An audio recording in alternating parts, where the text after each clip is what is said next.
le Bénin. Ah, vous aimez le Bénin?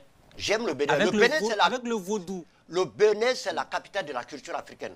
Voilà des gens là-bas, ils ont le culte du vaudou et ils ont consacré à ça même une fête nationale. Une fête nationale. Le 10 janvier, c'est la fête du vaudou au Bénin. Au Burkina Faso, Moi, on a j'ai commencé... déjà été là-bas. Oui. Ah, mais au Burkina, on a commencé à tenir compte des religions traditionnelles maintenant. Mais trop en retard. Nous sommes trop en retard.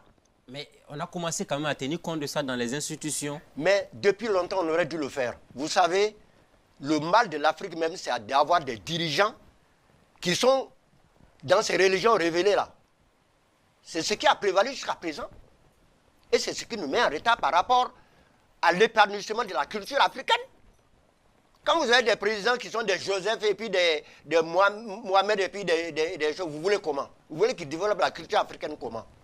Le jour qu'il y aura des présidents africains comme moi dans le culte des ancêtres, vous verrez que la chose africaine, culturelle va changer. Ça va changer.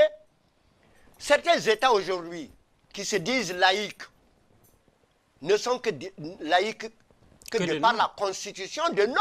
Oui. Ce sont des États qui fonctionnent comme des États arabes sur tous les points.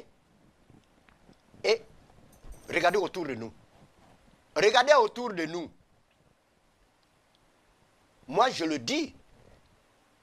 Quand l'ancien président du Nigeria, Jonathan, a été au Mali pour le problème de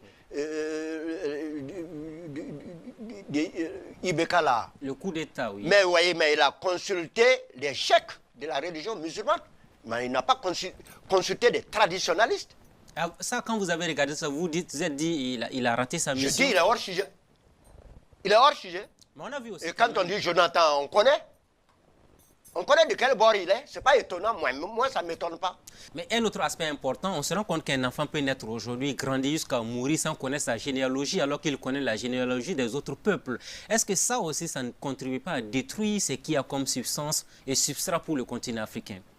Ça, c'est l'acculturation. Puisque, vous savez, pour acculturer un peuple,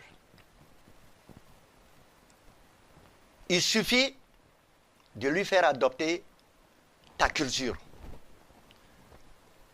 Et la langue, parmi les méthodes d'acculturation, la langue figure en bonne place.